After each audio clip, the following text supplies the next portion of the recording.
ബസ്സിൽ മാല മോഷ്ടിക്കാൻ ശ്രമിച്ച നാടോടി സ്ത്രീ പിടിയിൽ. തമിഴ്നാട് തിരുനെൽവേലി സ്വദേശിനി മഞ്ജുളയാണ് പിടിയിലായത്. പത്തനംതിട്ട കൊല്ലം റൂട്ടിൽ സർവീസ് നടത്തുന്ന വേണാട് ബസ്സിലാണ് മോഷണ ശ്രമം നടന്നത്. യാത്രക്കാരിയായ അടൂർ സ്വദേശിനിയുടെ മാല മോഷ്ടിക്കാനുള്ള ശ്രമത്തിനിടെയാണ് ഇവർ പിടിയിലായത്. KSRTC പ്രിയദർശിനി ബസ്സിലെ തിരക്കിന്റെ മറവിൽ മോഷണം പതിവാക്കിയ തമിഴ് യുവതിയെയാണ് യാത്രക്കാരും നാട്ടുകാരും ചേർന്ന് പിടികൂടി പോലീസിന് കൈമാറിയത്. തിരുനെൽവേലി മുക്കടൽ ആറ്റാൻകര സ്വദേശി മഞ്ജുളയാണ് പിടിയിലായത്.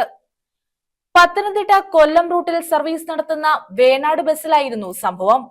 അടൂർ പറക്കോട് അർഷ ഹൌസിൽ സുധീനയുടെ 3.5 പവൻ മാല മോഷ്ടിച്ച് കടക്കാനായിരുന്നു ഇവരുടെ ശ്രമം.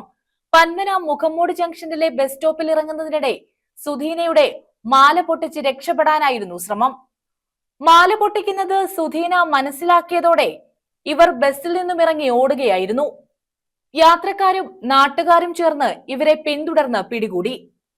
ചവറ പോലീസ് എത്തി ഇവരെ കസ്റ്റഡിയിലെടുത്തു. ചോദ്യം ചെയ്യലിൽ മറ്റ് 2 ബസ് യാത്രികരുടെ മാലകൾ കവർന്നതും ഇവരാണെന്ന് മനസ്സിലായി. സമാനമായ ഒട്ടേറെ കേസുകളിൽ പ്രതിയാണ് മഞ്ജുളയെന്ന് പോലീസ് പറഞ്ഞു. തിരക്കുള്ള ബസ്സുകളിൽ യാത്ര ചെയ്യുന്നവർ ആഭരണങ്ങൾ സൂക്ഷിക്കണമെന്ന് ചവറ പോലീസ് അറിയിച്ചു. News bureau, Chavara.